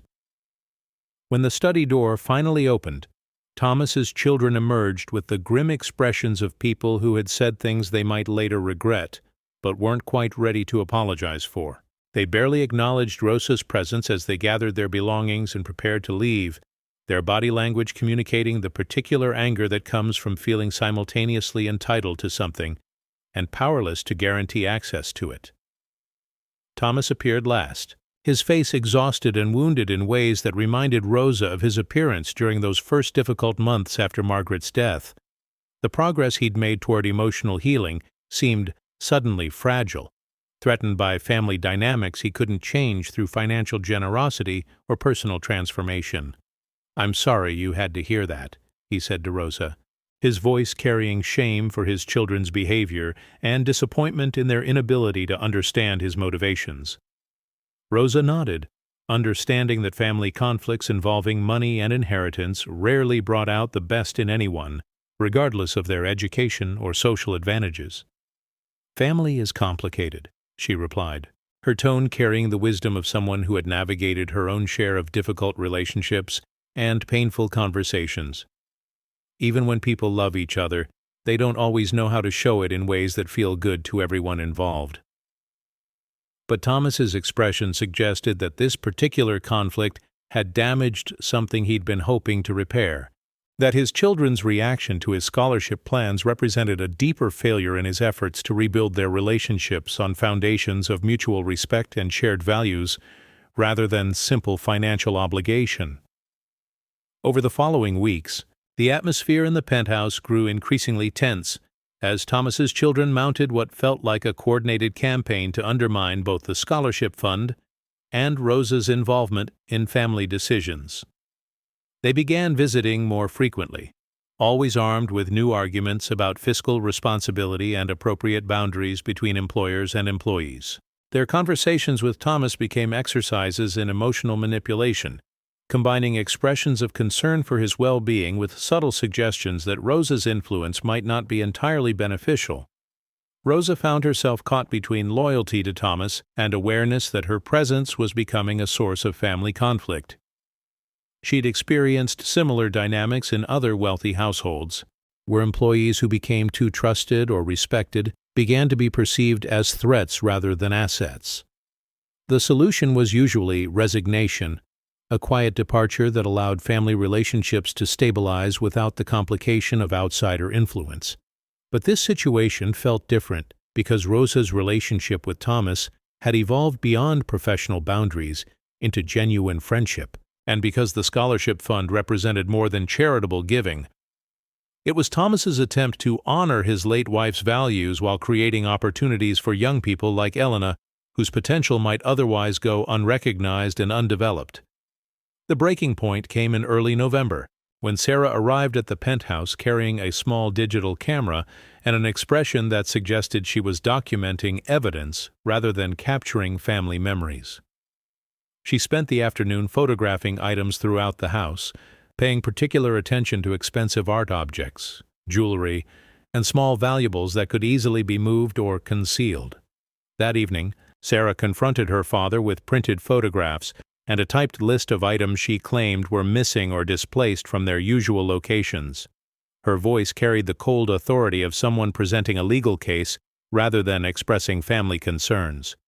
"Several valuable pieces have been moved or are completely gone," she announced. "Mother's emerald necklace from the bedroom safe, the Waterford crystal collection from the dining room, small items that wouldn't be missed immediately but are worth significant amounts." Thomas's face went white as he understood the implications of Sarah's documentation and accusations. She was suggesting that Rosa had been stealing from the family, using her access to private spaces and valuable objects for personal financial gain rather than household maintenance. The accusation was particularly painful because it attacked not only Rosa's character, but also Thomas's judgment in trusting her with increased access and responsibility. "That's impossible," Thomas said, his voice firm despite the shock and hurt evident in his expression. "Rosa has been working here for over a year. If she were stealing, we would have noticed missing items long before now." But Sarah was prepared for his defense, apparently having anticipated that their father would initially resist believing accusations against someone who had become important to his emotional well-being. "Maybe you haven't been paying attention," she replied coldly. "Maybe you've been too distracted by other things to notice what's been happening in your own home." The implication was clear. Thomas's growing friendship with Rosa had compromised his ability to see her clearly, making him vulnerable to manipulation and theft by someone smart enough to exploit his loneliness and guilt. Rosa was cleaning in the kitchen when she overheard this confrontation, and she understood immediately that no amount of protestation or evidence would be sufficient to overcome the family's determination to remove her from their lives. She'd been in this position before, caught between employers who valued her work and family members who viewed her presence as threatening or inappropriate. The outcome was always the same: her departure, regardless of her actual guilt or innocence regarding whatever accusations had been made. Rather than defend herself or wait for Thomas to make a decision under family pressure, Rosa quietly gathered her personal belongings and placed her resignation letter on the kitchen counter, where Thomas would find it after his children had left. The letter was brief and dignified, expressing gratitude for the opportunity to work for his family while acknowledging that circumstances had made her continued employment impossible. She left the penthouse that evening without saying goodbye, understanding that emotional farewells would only create additional ammunition for Thomas's children to use against both her and their father. The small plant she'd helped Thomas nurture over many months remained on the kitchen windowsill, its healthy leaves a quiet testament to the growth that was possible when consistent care was provided with patience and hope. The discovery of Rosa's resignation letter hit Thomas like a physical blow, arriving at the end of an evening already spent defending his judgment and character against his children's accusations. He read her carefully written words, expressing gratitude while accepting responsibility for family tensions she hadn't created, and understood that he was losing someone whose friendship had become essential to his daily happiness and continued emotional healing. The penthouse felt immediately different in Rosa's absence, as if the air itself had grown thinner and colder. The morning routine that had anchored Thomas's days for over a year was suddenly empty of the conversation and gentle presence that had made even difficult mornings feel manageable. The kitchen, which had become the warm heart of his home, reverted to its previous sterile functionality. Expensive appliances, pristine but unused. The coffee maker producing perfect beverages that tasted like ash in his mouth. His children were satisfied with Rosa's departure, interpreting it as evidence that their concerns had been justified and their father's judgment had been questionable. They resumed their previous patterns of occasional visits focused primarily on financial discussions, apparently believing that removing Rosa's influence would restore their relationships with Thomas to previous comfortable patterns of emotional distance and material dependence. But Thomas found himself unable to return to his old routines of isolation and professional focus. Rosa's absence was more painful than her presence had been comforting, highlighting by contrast how much his daily life had improved during their months of shared conversations and mutual respect.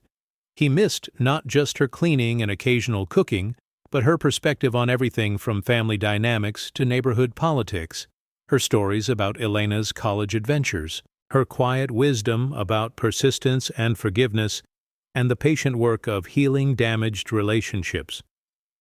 The small plant on the kitchen windowsill began showing signs of neglect despite Thomas's efforts to maintain Rosa's careful watering and positioning schedule. Without her intuitive understanding of its needs and her daily attention to minor adjustments, the plant's leaves started drooping and yellowing, its decline serving as a visible metaphor for what was happening to the emotional atmosphere Rosa had helped create throughout the penthouse. Thomas attempted to hire a replacement, interviewing several candidates provided by the same agency that had originally sent Rosa, but none of them possessed her particular combination of professionalism and warmth, her ability to maintain appropriate boundaries while still offering genuine human connection.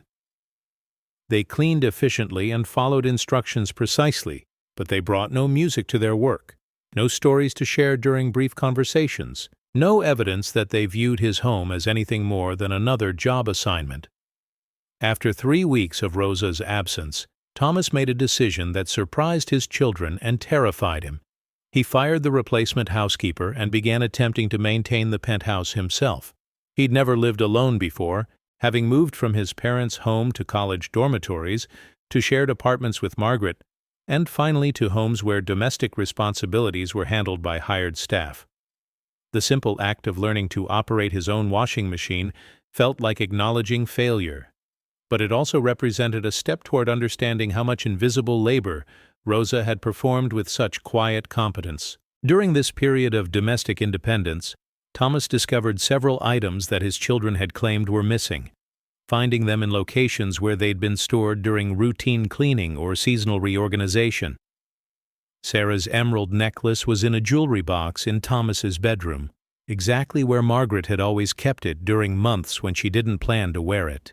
The crystal collection was in protective storage in the dining room's built-in cabinets, wrapped carefully in soft cloth Rosa had used to prevent chips and scratches during her weekly cleaning routine.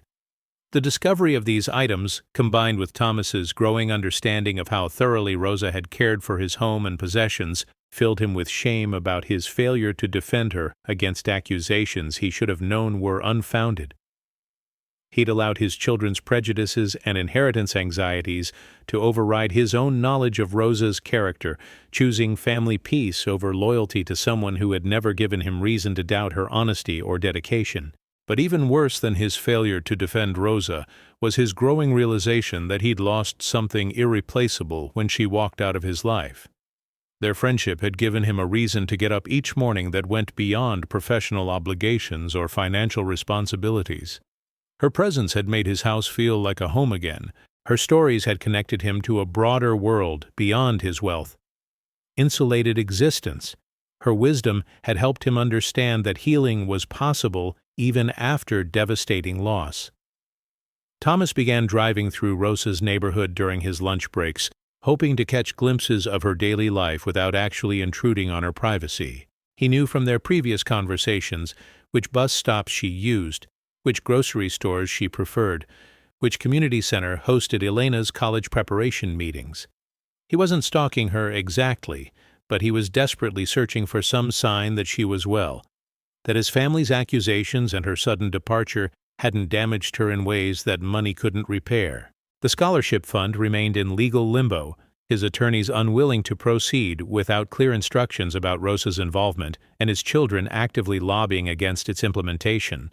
What had begun as Thomas's attempt to honor Margaret's memory while creating opportunities for deserving students had become another battleground for family conflicts that seemed to have no resolution that would satisfy everyone involved. As Chicago winter began to settle over the city once again, Thomas found himself sitting in his study, surrounded by photographs of Margaret and financial documents related to the scholarship fund, trying to understand how his efforts to become a better person had created such complicated consequences. He'd lost Rosa's friendship because he'd been unable to protect her from his family's prejudices. He'd damaged his relationships with his children by challenging their assumptions about class and worth. And he'd failed to implement the charitable giving that was supposed to demonstrate his commitment to values Margaret would have supported. The isolation was more painful now than it had been before Rosa entered his life, because he'd experienced what connection felt like and couldn't return to his previous acceptance of loneliness as simply the price of wealth and social position.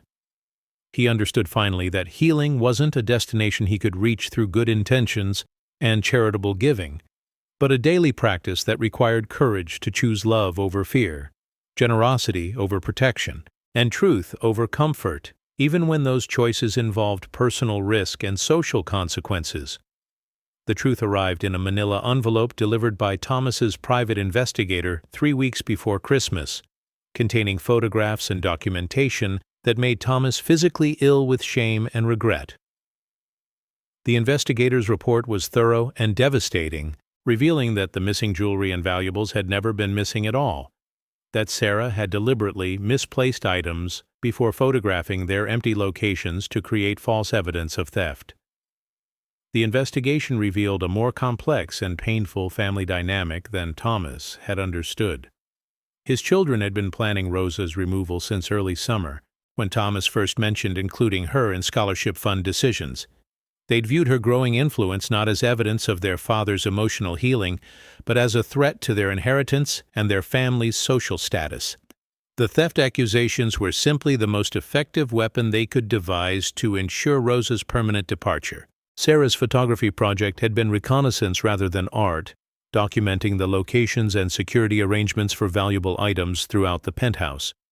David had researched Rosa's background, looking for financial difficulties or legal problems that might make theft accusations seem plausible. Michael had consulted with attorneys about methods for protecting trust fund assets from their father's charitable impulses, treating the scholarship fund as a form of mental incompetence rather than moral growth. The investigator's report included recorded conversations Thomas's children had shared among themselves, discussing their father's midlife crisis and their determination to protect the family fortune from his misguided emotional attachments. Their language about Rosa was particularly ugly, reflecting class prejudices and racial assumptions that Thomas had hoped his children were too educated and sophisticated to embrace. Reading these revelations in his study on a cold December morning, Thomas felt something break apart inside his chest, not his heart, which had been broken by Margaret's death, but his illusions about his family's character and his success as a father. His children had become people he didn't recognize, motivated by greed and prejudice rather than the values he and Margaret had tried to teach them. Their willingness to destroy an innocent woman's reputation to protect their financial interests revealed a moral corruption that no amount of educational privilege or social advantages had prevented. Thomas spent the afternoon walking through Chicago's downtown streets, ignoring the December cold while trying to process the magnitude of his family's betrayal and his own failures as both a father and friend. He'd failed Rosa by not defending her against accusations he should have investigated immediately. He'd failed his children by enabling their worst impulses through financial indulgence, rather than requiring them to develop character and empathy. He'd failed Margaret's memory by allowing their children to become people she would have been ashamed to claim as family. But beneath his shame and anger, Thomas felt something else. a determination to make repairs that went beyond simple apologies or financial compensation. Rosa deserved more than acknowledgement of his family's lies. She deserved recognition of her dignity and worth that was public enough to restore any damage his children's accusations might have caused to her reputation. The scholarship fund deserved implementation not as charity, but as justice, honoring the values Rosa embodied, rather than the wealth his family had accumulated. That evening, Thomas called his attorney and dictated instructions that would have shocked his children if they'd been present to hear them. The scholarship fund would be funded immediately with $50 million from his personal assets rather than family trusts his children might eventually challenge. Rosa would be named as the fund's primary administrator with full decision-making authority and a salary that reflected her actual responsibilities rather than her previous domestic employment. The fund's board would include community leaders from working-class neighborhoods rather than the usual roster of wealthy philanthropists and university officials. Additionally, Thomas instructed his attorney to prepare statements acknowledging his family's false accusations against Rosa, to be distributed to the building's management company and any other parties who might have been informed about alleged theft. Rosa's reputation would be restored through official documentation rather than private conversations that might not reach everyone who had heard the original accusations. The most difficult decision was also the most necessary. Thomas's children would be informed about the investigation results and given the opportunity to apologize to Rosa and accept responsibility for their actions. If they refused, their trust fund access would be restructured to require community service and demonstrated personal growth before full financial independence would be restored. Thomas was finally prepared to use his wealth as a tool for teaching character rather than enabling corruption. These decisions felt like the most important business choices Thomas had ever made, not because of their financial implications, but because they represented his commitment to values that transcended economic success. He was finally prepared to risk his relationships with his children in order to honor his friendship with Rosa and his obligations to the broader community that had produced her strength and wisdom. The winter sun was setting beyond his study windows as Thomas sealed the legal documents that would transform his family's future and perhaps provide Rosa with an opportunity to forgive both his failure to protect her and his family's cruelty. He understood that she owed him nothing, that her grace in the face of false accusations had already demonstrated more character than his children had shown in their entire privileged lives. But he hoped that Rosa might be willing to accept not just his apology, but his partnership in work that could transform other people's opportunities the way their friendship had transformed his understanding of what wealth was actually supposed to accomplish in the world. The scholarship fund could become a lasting tribute not just to Margaret's memory, but to Rosa's wisdom about the dignity and potential that existed in communities his social class typically overlooked or dismissed. As Christmas lights began twinkling throughout Chicago's neighborhoods, Thomas prepared to begin the most important conversation of his adult life, not with investors or business partners, but with a woman whose friendship had taught him that true wealth was measured in relationships rather than portfolios, in generosity rather than accumulation, in love rather than control. The reunion took place not in the penthouse's marble lobby or expensive restaurants where Thomas typically conducted important meetings, but on Rosa's front stoop in Pilsen, where the December air carried scents of cooking food and sounds of children playing despite the cold. Thomas had called ahead, his voice nervous on Rosa's voicemail as he asked if he might visit to discuss important matters. A formal phrase that barely contained his desperation to apologize and his hope for forgiveness. Rosa opened her apartment door wearing the same dignified expression Thomas remembered from their first meeting, neither welcoming nor hostile, simply prepared to listen to whatever he had come to say. She invited him into her small living room, where Elena was studying at a card table covered with college textbooks and applications for summer internships. The contrast between this warm, lived-in space and his penthouse was striking.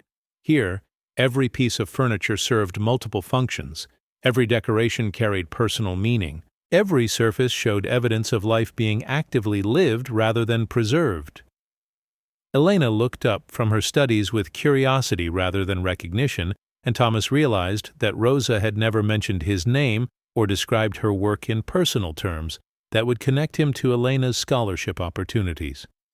Rosa had maintained professional boundaries even while accepting his friendship, protecting her family from complications that might arise from too much intimacy with her wealthy employer's personal life. "Elena, this is Mr. Keller," Rosa said simply. "He's the person I've been working for." Elena stood politely, extending her hand with the confident grace of someone raised to treat all adults with respect, regardless of their economic status or social position. Thomas shook her hand gently, understanding that he was meeting the young woman whose college success had inspired his scholarship fund, whose achievements had given Rosa such fierce pride during their many conversations. "Could we speak privately?"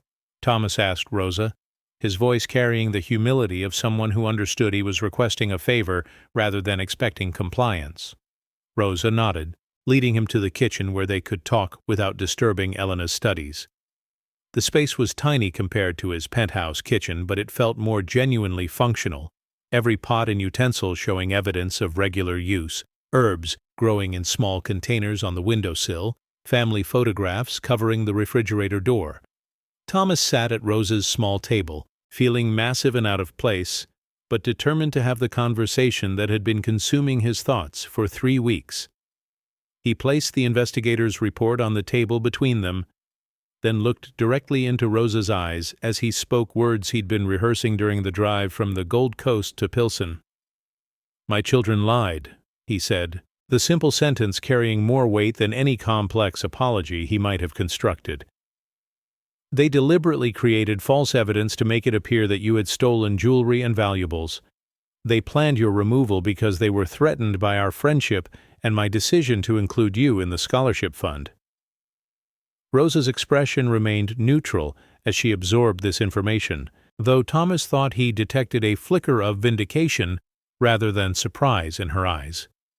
"I know," she said quietly, her response stunning Thomas with its simplicity. "I figured that out pretty quickly after I left. Your children aren't nearly as clever as they think they are." Her tone carried no bitterness, just the weary recognition of someone who had encountered prejudice and manipulation before, and had learned to protect herself through awareness rather than confrontation. Thomas felt simultaneously relieved that Rosa understood the truth and ashamed that she'd been forced to navigate his family's deception without support or defense from him. "I should have investigated immediately," he said. "I should have known you would never steal from anyone, especially not from people who had welcomed you into their home and trusted you with their private lives." Rosa shrugged, the gesture carrying years of experience with employers who chose family loyalty over employee rights when conflicts arose. "You had to choose between your children and your housekeeper," she said. "Most people would make the same choice you made. I don't blame you for protecting your family relationships."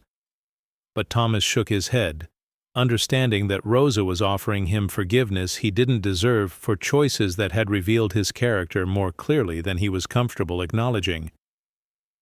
"It wasn't about protecting family relationships," he said. "It was about taking the easy path instead of the right path. I was afraid of conflict with my children, so I let them destroy your reputation rather than confront their lies." Rosa studied his face, evaluating his sincerity and perhaps his capacity for actual change rather than temporary guilt. "What do you want from me, Thomas?" she asked, her use of his first name carrying both intimacy and directness that cut through any pretense or political courtesy. "An expensive apology? Public forgiveness that makes you feel better about your family's behavior?" The questions stung because they forced Thomas to examine his motivations for this visit. Was he seeking Rosa's forgiveness primarily to relieve his own guilt, or was he prepared to make changes that would demonstrate genuine respect for her dignity and wisdom? The investigator's report and legal documents represented good intentions, but Rosa deserved to understand what his apology would mean in practical terms rather than emotional ones. Thomas took a deep breath. Thomas, understanding that this moment required complete honesty, rather than the careful diplomacy he typically used in business negotiations. "I want to offer you a job," he said, "not as my housekeeper, but as director of the Margaret Keller Memorial Scholarship Fund. Full administrative authority, competitive salary, office space, whatever resources you need to identify and support students who deserve opportunities they can't afford?" Rosa's eyebrows rose slightly, the first clear emotional response she'd shown since his arrival. "I told you before, I don't know anything about managing scholarship programs," she said. "I don't have experience with educational administration or grant distribution or any of the skills that kind of work requires." Thomas leaned forward, his expression carrying the conviction of someone who had spent weeks thinking about this decision from every possible angle.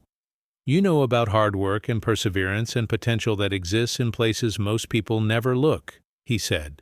"You raised Elena while dealing with your own losses and working jobs that didn't pay enough but were the best options available to you. You transformed my house from a place where people existed in isolation into a home where family members learned to care about each other again." He gestured toward the investigator's report still lying on the table between them. "You maintained your dignity when my children tried to destroy your reputation. You walked away from a job you needed rather than create additional conflict for people who had already been damaged by loss and poor communication. Those are exactly the qualifications this work requires." Rosa was quiet for several minutes, considering not just Thomas's offer but the broader implications of accepting a position that would permanently link her life to his family's ongoing dynamics. Elena looked up from her studies, perhaps sensing the magnitude of the conversation taking place in the kitchen, but Rosa gestured for her to continue her work rather than join them. "Your children will never accept this," Rosa finally said. "They'll find new ways to undermine me, new accusations to make, new problems to create. I can't spend my life defending myself against people who are determined to see me as a threat rather than a colleague." Her concerns were practical rather than emotional, reflecting someone who understood that good intentions weren't sufficient to overcome entrenched prejudices and family dynamics. Thomas nodded, acknowledging the validity of her fears while reaching for another document from his jacket pocket. "My children's trust fund access is being restructured," he said. "They'll receive basic living allowances, but full inheritance requires demonstrated community service and personal growth that gets evaluated annually by independent advisors. They can choose to change their behavior and earn back their full financial privileges, or they can choose to continue their current attitudes and accept reduced circumstances." The implications of Thomas's decision were staggering in their scope and severity. He was prepared to risk his relationships with all three children rather than allow their prejudices and sense of entitlement to continue unchallenged. Rosa understood that accepting his job offer would mean accepting partnership in a family conflict that could continue for years, with herself as a permanent target for resentment and manipulation. But she also understood that Thomas was offering her something unprecedented in her working life: genuine respect for her intelligence and judgment, financial security that would allow Elena to focus on college without worrying about family expenses, and the opportunity to help other young people whose potential might otherwise go unrecognized and undeveloped. "I need time to think," Rosa said. But Thomas could hear in her voice that she was seriously considering his proposal rather than simply being polite while planning to refuse. "This is a huge change, not just for me, but for Elena. I need to make sure I'm making decisions based on what's right for our family, not just on what feels good after weeks of being angry about your children's behavior." Atsu. Thomas agreed to give Rosa as much time as she needed, understanding that rushing her decision would undermine the respect and consideration he was trying to demonstrate through his offer. As he prepared to leave, Elena approached from the living room, her textbooks closed and her expression curious about the conversation that had been consuming her aunt's attention. "Mr. Keller," Elena said, addressing Thomas directly for the first time, "Tia Rosa told me you might be starting a scholarship program for students like me." Thomas nodded, noting the intelligence and poise in Elena's manner, understanding why Rosa took such pride in her niece's achievements and potential. Would the scholarship help other kids whose parents died or left? Elena asked. Kids who have to work while they go to school, or who live with relatives because their original families fell apart. The question revealed Elena's awareness of her own circumstances without self-pity or sentimentality. Simply recognition that her educational opportunities had been shaped by loss and reconstruction rather than traditional family stability. That's exactly who the scholarships are designed to help, Thomas replied, moved by Elena's immediate concern for other young people facing similar challenges. Students who have learned to be resilient and determined because life required those qualities, not because anyone taught them in a classroom. Elena smiled, the expression transforming her serious face into something radiant with hope and possibility. Then I think you should definitely work with Tia Rosa, she said. She's really good at helping people figure out how to keep going when everything feels impossible. She's been doing that for me since I was 10 years old. As Thomas drove back toward the Gold Coast, Elena's words echoed in his mind, reminding him that Rosa's qualifications for educational work went far beyond her lack of formal credentials or administrative experience. She possessed the lived wisdom that came from successfully navigating circumstances that would have defeated people with more resources but less character. The scholarship fund would benefit not just from her empathy for struggling students, but from her practical understanding of what support actually looked like when families were rebuilding themselves from fragments of loss and hope. Rosa's answer came 2 days after Christmas, delivered in a phone call that Thomas took while sitting in his study surrounded by photographs of Margaret and financial documents related to the scholarship fund. Her voice was clear and determined, carrying none of the uncertainty that had characterized their previous conversation. "I'll take the job," she said, "but I have conditions." Thomas felt relief flood through his chest, followed immediately by curiosity about what requirements Rosa considered necessary for accepting his offer. "I want Elena involved in developing the scholarship criteria," she continued. "Students need to hear from someone who's actually lived the experience of applying to college without family money or guidance. Her perspective will be more valuable than anything I can offer about admissions processes and academic requirements." Thomas agreed immediately, understanding that Rosa was proposing to involve Elena not as a favor to her family, but as a practical improvement to the program's effectiveness. Elena's recent experience with college applications and financial aid processes would provide insights that neither Thomas nor Rosa possessed, making the scholarship fund more responsive to students' actual needs rather than adults' assumptions about what young people required. "I also want the fund's board to include people from neighborhoods like mine," Rosa continued. "Community leaders who understand working-class families, teachers who work in schools that don't get mentioned in newspaper articles about educational excellence, parents who've managed to help their kids succeed despite economic disadvantages. Rich people can advise about managing money, but they shouldn't be making all the decisions about who deserves opportunities." See, this condition was more challenging for Thomas, requiring him to investigate Chicago's community organizations and identify leaders whose judgment he respected but whose backgrounds were completely different from his usual business associates. But Rosa's logic was sound.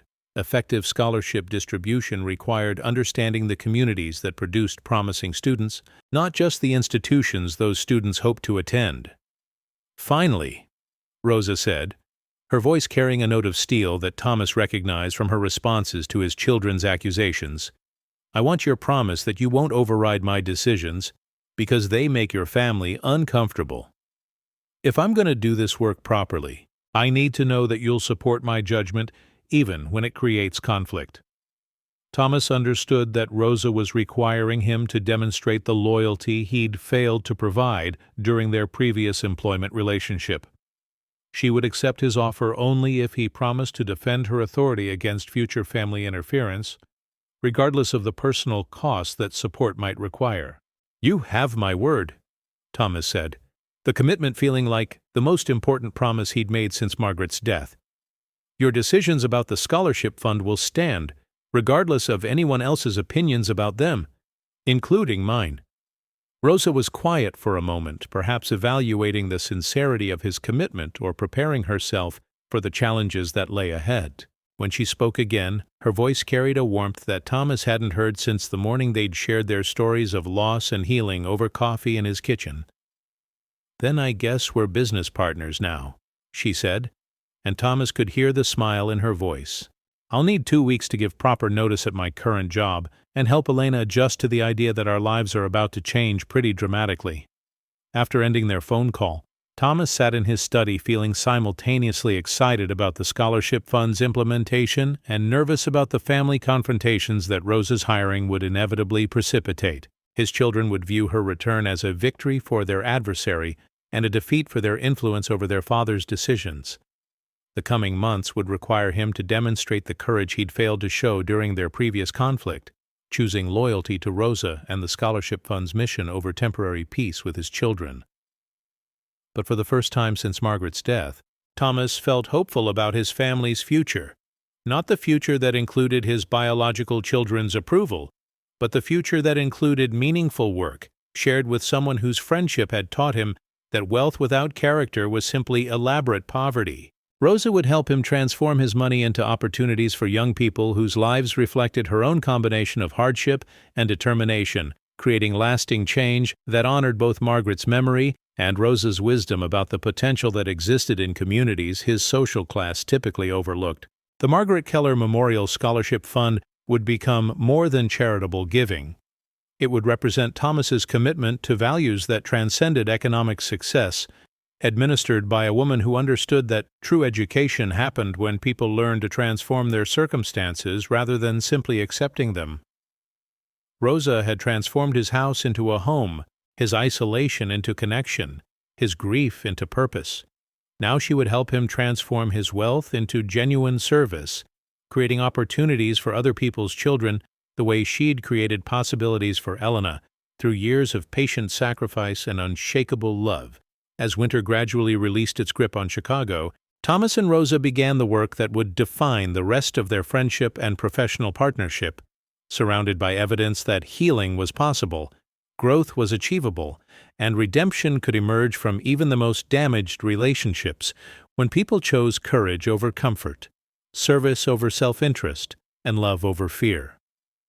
2 years later, on a warm September morning when Chicago's lakefront bloomed with the particular golden light that made the city feel like poetry written in architecture and hope, Rosa stood at the podium in Northwestern University's Assembly Hall, addressing the first graduating class of Margaret Keller Memorial Scholarship recipients.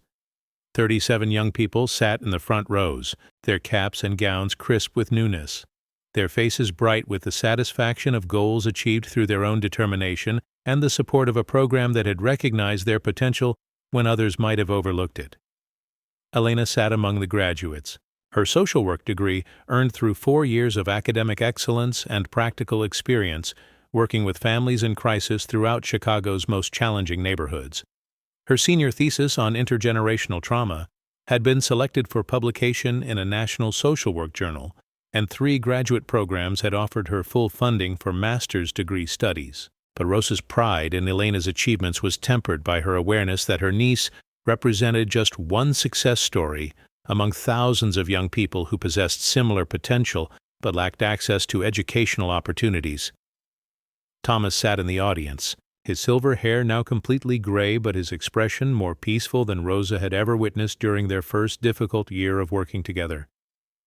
His children were notably absent, having maintained their resentful distance despite several attempts at reconciliation that Rosa had encouraged Thomas to pursue. David continued burning through his reduced trust fund income while working sporadically in entry-level positions that his previous privilege had never prepared him to handle competently.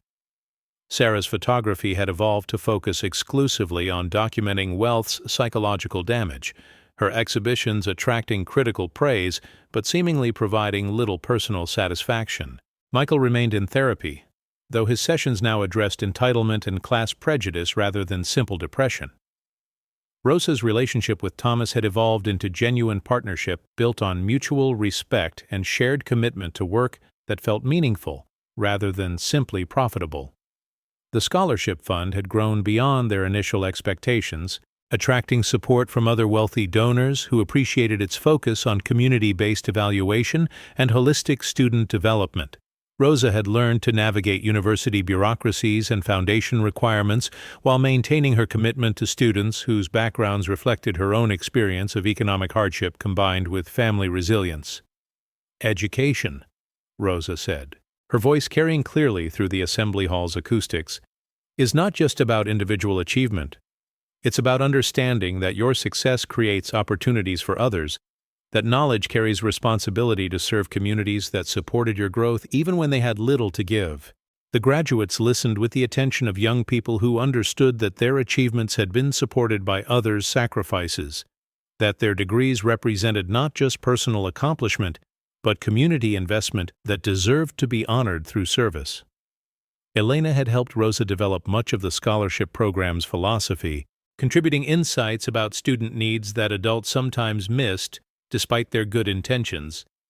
The program provided not just financial support, but mentorship, internship opportunities, and ongoing connection to networks of professionals who understood the particular challenges faced by first-generation college students from working-class families.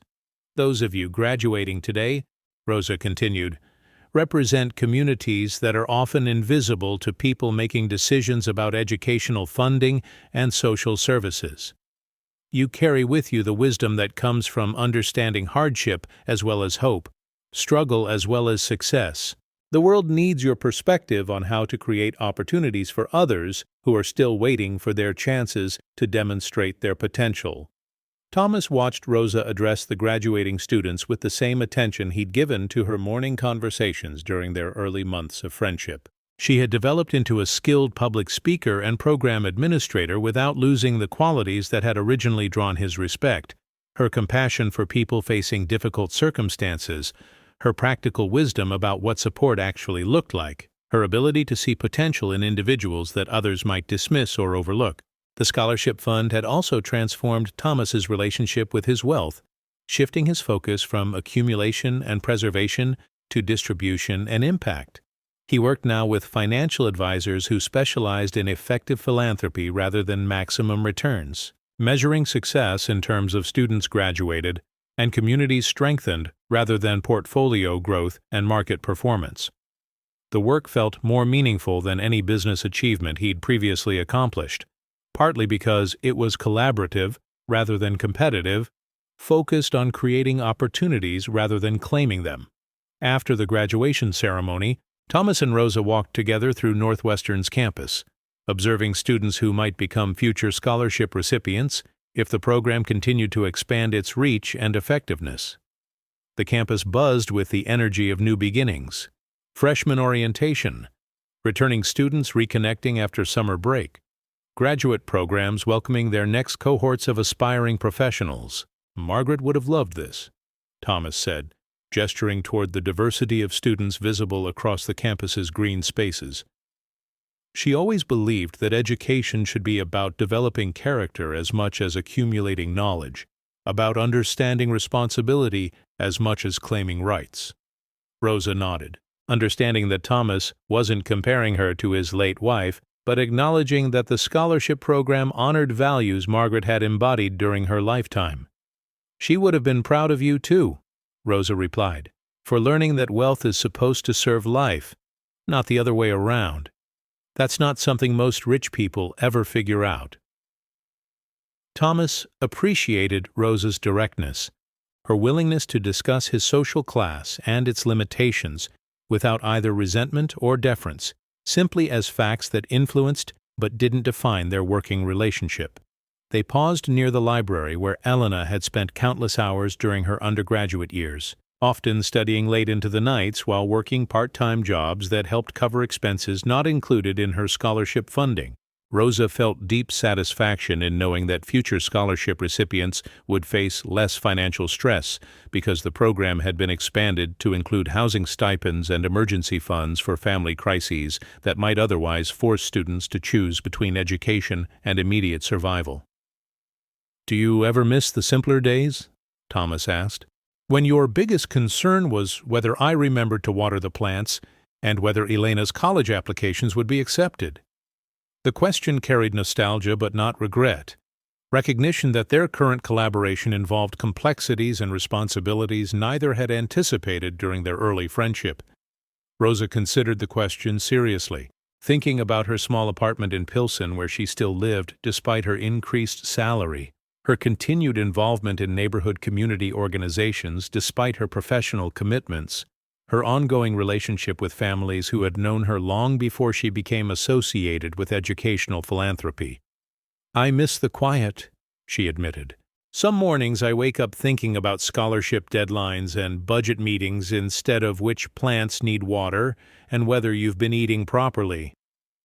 Thomas laughed, remembering his previous dependence on Rosa's attention to domestic details he'd been too self-absorbed or privileged to manage independently. "But I don't miss feeling invisible," Rosa continued. "Working for you taught me that I had insights and abilities I'd never been asked to use before.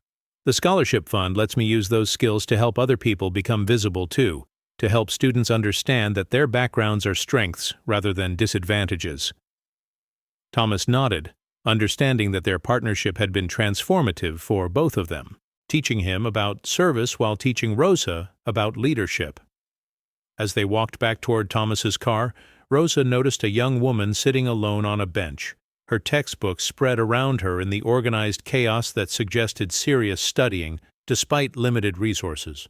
Her clothes were clean but worn, her backpack patched with duct tape, her expression focused but tired in ways Rosa recognized from her own years of balancing work and education while caring for Elena.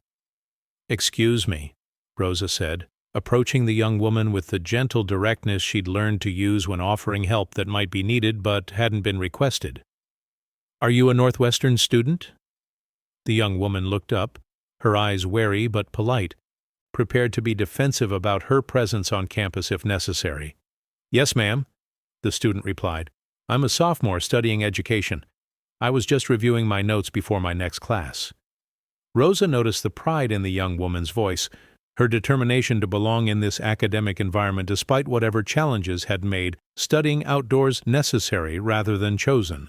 Rosa reached into her purse and withdrew a business card for the scholarship fund, along with a small information packet she'd learned to carry for moments like this. "I work with a program that provides support for students from working families," she said. "If you're interested in learning about tutoring opportunities or emergency assistance funds, please call the number on this card." The young woman accepted the materials with surprise and gratitude, clearly understanding that she was receiving something potentially valuable but unexpected. "Thank you," she said, her voice carrying the particular appreciation that comes from receiving help that wasn't asked for but was definitely needed. Thomas and Rosa continued toward the parking area, but Rosa could feel the young woman's eyes following them, perhaps wondering what combination of circumstances had made such assistance possible.